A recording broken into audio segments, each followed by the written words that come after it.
Hey, y'all, it's Zach McDonald, your real estate agent with Real Property Associates, and this is my Seattle real estate market update for December 2023. Well, happy holidays and Merry Christmas, everyone. We are in our last real estate market update of the year. Of course, we'll still have a few more of the Market Watch videos here over the next couple weeks, but this is the last one of these monthly updates for the year. So I'm excited to share a client story with you. In the past few months, we've been talking about my own buying and selling experience because I don't get to do that all the time. But this month, I want to highlight Sean and Susanna, first-time home buyers in the Ravenna neighborhood of Seattle. They started looking before the summer, and their big hope was that they'd be able to purchase during the summer while they were on summer break. But it didn't work out exactly like that. We looked at some houses in Greenwood, and we were looking at houses in Maple Leaf, and we made a few offers. And according to them, they are really excited about the house they got.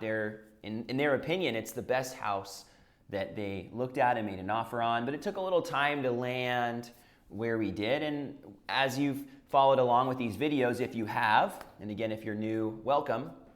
The Seattle market has been interesting. It's been a little neighborhood dependent. It's also been, it was a little bit hotter earlier in the year and a little more competitive, and that competition has waned a little bit as interest rates climbed, and they were able to purchase a house at the asking price after a sizable price reduction. And in fact, they pretty much paid the same price that these people that sold the house paid a few years before. So again, another story of how the market has been down and there's opportunity in the market. So the people that sold didn't walk away with much at all, aside from the money they put into it, whereas my clients now are getting in at a lower price and looking forward to hopefully some growth here over the next few years. I mentioned that at the end of the year, at the end of 2023, we were going to have prices that were higher than they were at the same time last year. We're not hitting all-time highs right now, but we are hitting all-time November highs.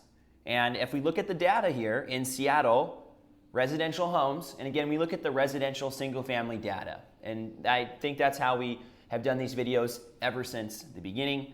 And the Seattle median sales price was $919,975. All right, that's 3.4% above last year's high in November. And it is the highest November on record for Seattle home prices. So in the midst of everything that's been going on, real estate is seasonal, so it's always peaking in the spring and summer as far as prices go, and then waning a little bit towards the end of the year. At least that's the normal flow. It didn't happen in 2020 like that, but that is the typical flow. Bellevue, 13.5% up year over year, 1,714,000. And that's way higher than Seattle prices. But highest November on record in Bellevue as well. And so we have seen prices up year over year, but again, they're setting new records for the month. So again, with all the ups and downs, we're seeing the highest prices in the Seattle area that we've ever seen this time of year, and that's as inventory is starting to decline, interest rates are starting to come down again, and hopefully permanently. New listings are down though, and that trend has continued for the year.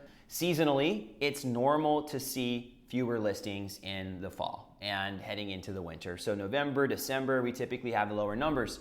Now, year over year is a great comparison. So we had an 11.2% drop off in listings from last year, which was, I would say, about normal for listings. Typically, we see about 400 to 500 new listings this time of year. Sometimes a little more, sometimes a little less. We're in a relatively normal range, but 11.2% down year over year. COVID was an extreme year. We had way more listings during 2020 in the fall because a lot of people were waiting to list their houses. And then also the housing market was starting to pick up. So it was just a weird year. You had people waiting, and then all of a sudden everybody was trying to kind of catch up with the listing. So spring was light, but the fall and the summer were a little bit more than we normally see. Now, pending sales also down, but down minimally from last year. We had a 6.3% drop off in Seattle's pending sales, Bellevue, interestingly, up 6%, but when we look at Bellevue, it's a super small sample size compared to Seattle. So, one or two, three houses skews the data. So we don't focus on Bellevue's data too much in this piece of the equation.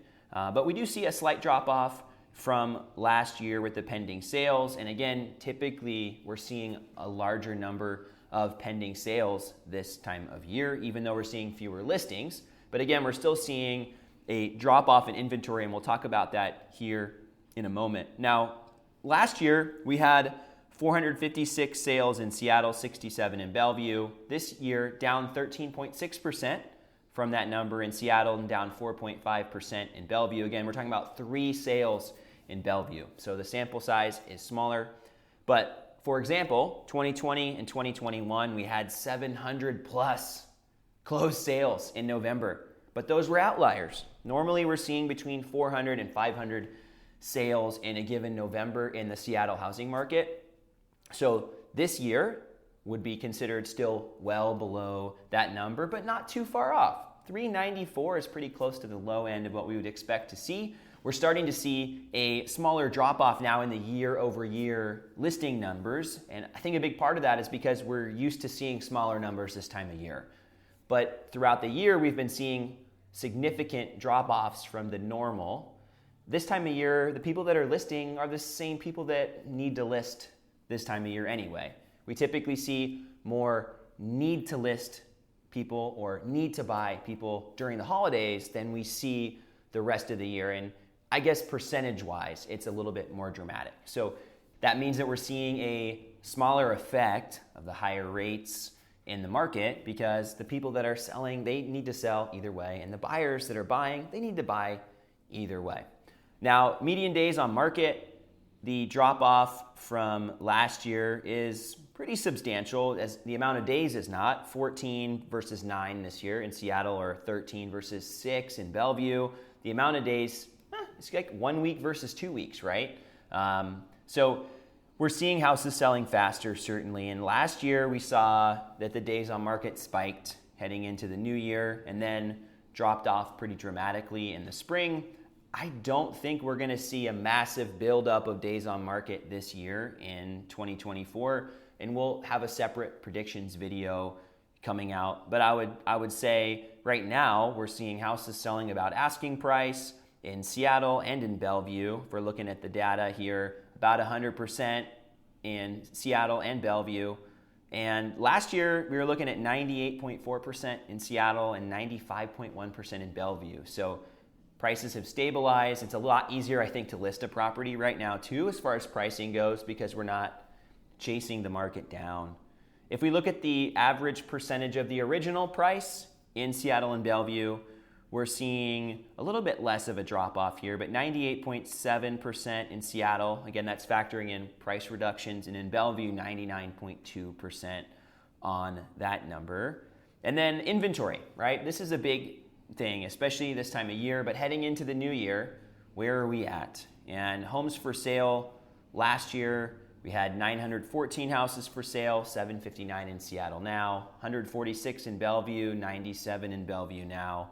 So larger percentages, right, in Bellevue, but in Seattle still it's pretty substantial drop off in the amount of homes that are for sale in the market, and that's caused our supply numbers to drop. So we're at 1.4 months in Bellevue, and we're at 1.6 months of supply in Seattle, which is pretty much the same as we were last year in Seattle. And it's down from where we were in previous months, looking back at October and September, and things are just tightening up in the Seattle housing market. So as we're looking forward to the rest of the year during the holidays, we typically see fewer new listings.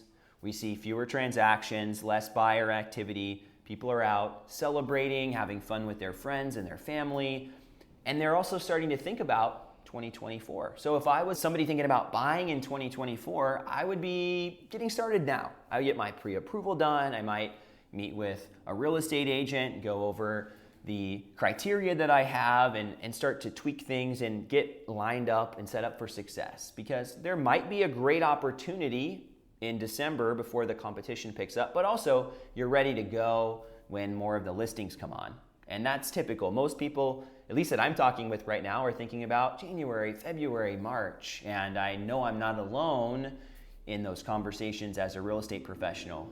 On the seller side, this is a great time to be as well prepping for getting my house on the market in 2024. So that is having a conversation with a real estate professional. What's my house worth, right? Where are we at? What type of prep work should I be doing to my house? And maybe I can even get a head start on some of that prep work right now.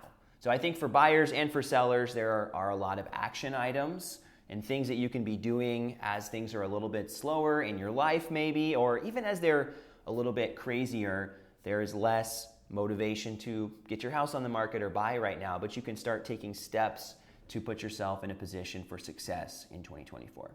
Thanks so much for tuning in to this month's Seattle Real Estate Market Update. I hope this was super valuable for you, and if it was, please consider subscribing and following along. And if there's any way that I can bring value to your situation, whether you're thinking about buying or selling, or even just have some questions about the housing market, I'd love to be a resource for you.